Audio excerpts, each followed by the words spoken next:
What's going on, everybody? So we just got through with our season 1 patch review earlier today, and we're going to be ranking the classes for season 1 and which ones you should be picking for what strengths and weaknesses. There have been some pretty heavy nerfs across the board. Generally speaking, all classes are weaker than they were before.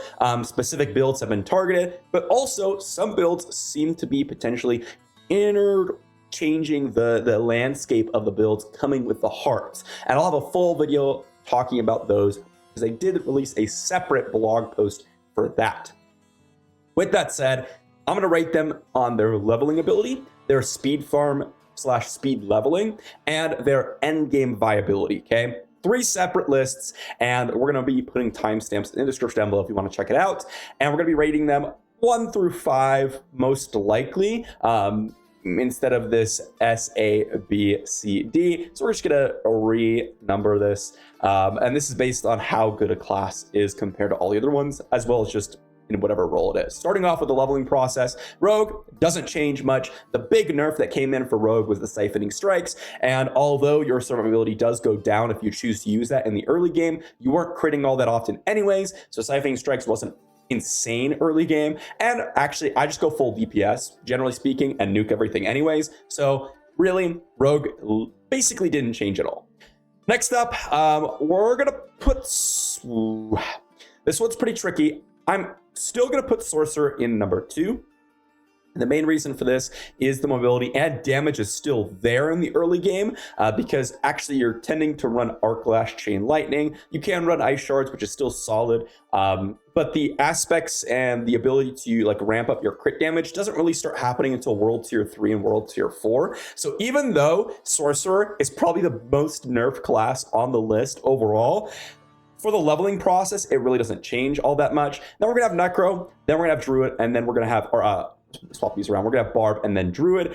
To be honest, this list doesn't really change basically at all because the main nerfs came in for the end game or starting to get your build rolling when you get into the mid-game speed farming, which we're gonna dive into now, and you're gonna see some big differences. So diving into the speed farming list, this is like from level 50 onwards to level 70, 80, maybe even 90, where you're trying to level up, get gear, get your build situated. We're considering a lot of the starter builds for this one, which I will probably have a video on that as well for season 1. These are the builds that are going to be the best for speed clearing and overall just entrance into the sort of mid to end game content.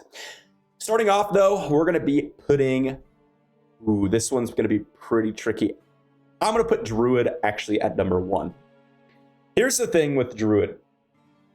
If you get your build situated and you actually can get your build ready to go and your starter builds ready to go, then you're going to be clearing faster than probably anyone else on the list, and you're going to have higher survivability than anyone on the list. Maybe Barbarian is up there. The problem with Rogue now is a lot of our survivability was with siphoning strikes, and in the mid to end game, you're not going to have that anymore, and that really sucks. So they've dropped off significantly, and Sorcerer dropped off significantly. So I'm not going to put them near on 1 or 2 spot.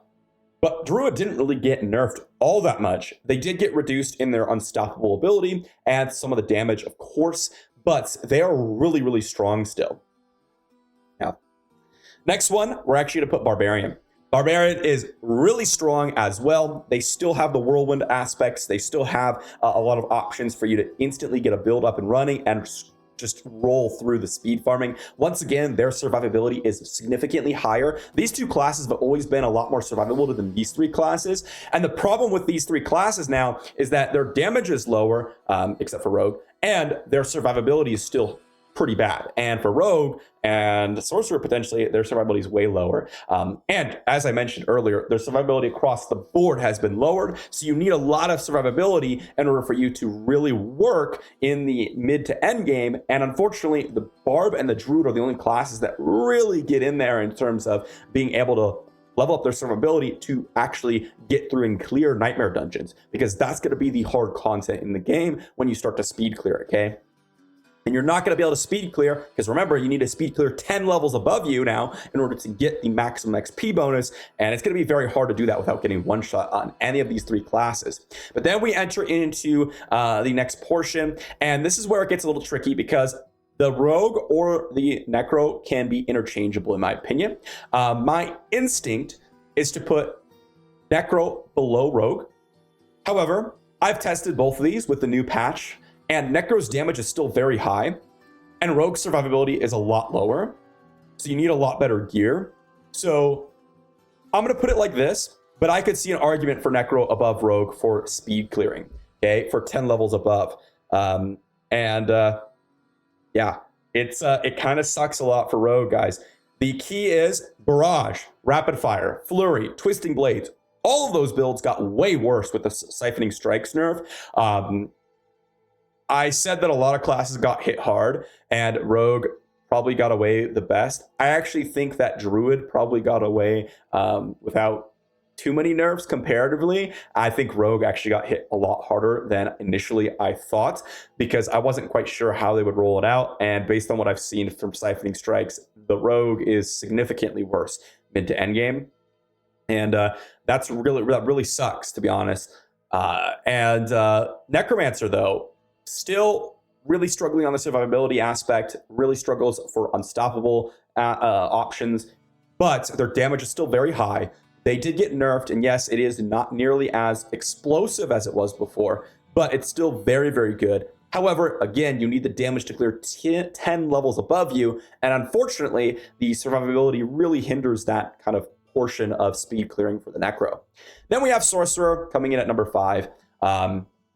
Their damage is way lower. Their survivability is low. I mean, it's like running a Rogue survivability, perhaps even lower than the Rogue, while also having lower damage than the Necro. And to me, they are just ending up in number 5 here. I think Sorcerer got hit way too hard, and I'm a little nervous for them. However, as I mentioned with anything on this list, there could be some broken combos coming out with a new heart, and I'll be doing some builds as well with the hearts, and we'll have to test them out. So, you know, maybe Sorcerer and Rogue are going to be able to compete a little bit higher. We'll have to see. But my initial impressions is to rate Sorcerer dead last. I'm really not impressed with them. In fact, I probably would have rated Sorcerer dead last preseason, and I don't think that changes at all. Really, the big change for me is that for speed clearing, I would have put Rogue up here, and I probably would have put Necro up here. But the damage nerfs from Necro and the fact that the survivability got nerfed insanely across the board, it is really difficult to survive. In conjunction with the XP changes, the fact that we do have to clear way higher makes it very difficult for the Rogue and Necro to compete compared to the Druid and the Barb once you get those builds running. Again, we're considering a running build. When you enter into World Tier 4, you actually get some of those starter builds online, not necessarily like clearing with some trash build. With that said, let's dive in and talk about the end game. So end game, this is going to be the portion of the game when we're grinding out those tier 100s. And again, there are so many options to talk about when talking builds. But one thing's for sure, and that is that I would say Druid didn't get really changed in terms of the amount of damage and survivability that they're really being able to do in of themselves. Overall, as I've continuously mentioned, every class got nerfed. That is not what I'm saying here. What I'm saying is Druid specifically was probably the class that got affected the least in their direct changes, along with the Barbarian. And I would say Druid was already perhaps the strongest tier 100 nightmare clearer, as well as just overall endgame nightmare pusher slash Uber Lilith is a separate piece of content. You could put them in the category here, or Uber Lilith specifically, because it doesn't really give you any gear right now, and it doesn't really offer anything. I'm really only considering like endgame nightmare pushes. But moving on to number 2, this one's gonna be pretty tricky because once again, I would like to put Necro or Barbarian up here. And Necro got a pretty sizable nerf, right? They're not nearly doing as much damage, but also Barbarian doesn't really do all that great when you're pushing without the bugs for Hoda. However, the thing that pushes Barb over the edge for me into number 2 is the fact that they have more survivability options than the Necromancer does. And with that, I think that the Barbarian takes number 2 slot. Necromancer's damage, as I said, is still very good and still can be used to push to tier 100. But the key is being able to survive is going to be way harder than it was before. And we're going to have to see with some of these new hearts to be able to push with Necro. Then we're going to have the Rogue. Rogue got hit hard. Not going to sugarcoat it, guys. One of the best ways to kind of survive on the Rogue was to stack up a bunch of damage reduction as per any other class, but that got nerfed. And then you're going to use that Siphoning Strikes as a drain tank, kind of hit, heal, hit, heal, hit, heal, especially with Twisting Blades, traps, even Barrage Rapid Fire if you're close enough, which you tend to be. If you're not, then you're probably playing the build wrong. The survivability on Rogue just went way, way, way down. There are some other options that you might be able to run, and I'm going to be testing out those, but ooh, man, I think Rogue got hit pretty hard here in the endgame. Harder than the Necromancer for sure. And then once again, we have the Sorcerer. I really think the Sorcerer's endgame tier 100 pushes is going to be very, very tricky. I actually think the best option you have for the Sorcerer to go tier 100 is to potentially go Firewall with a lot of the survivability. But that might just be super slow, and it might be way too difficult to kind of kite out your opponents and not get one shot. I think that the end game is going to be looking like Druid once again. I think Druid is pretty strong in the end game already. I would have rated them #1 class in the preseason already with the Tornado, with the Shred, with so many options you have. Like Druid had so many options to push to tier 100. They even had some bugged options like the Bulwark Claw combo. They're so crazy. And now they really stand out because of how many inbuilt damage reduction. That's the key. Before, every class was relying on both their builds as well as the stats associated with them and the aspects, right? But with Aspect of Disobedience being nerfed and the fact that there are so many survivability nerfs with the stats themselves, the classes that have inbuilt survivability really shine now, and that is Druid and Barb. And then even more so than that, the classes that got nerfed in their damage, which is kind of what they were core at, or their survivability really shine as well in terms of how bad it is. Again, case in point, Sorcerer, where they only really had damage to offer and immunity, but that's not great for pushing. And then, of course, Rogue with their Drain Tank ability just really sucks now. It just sucks.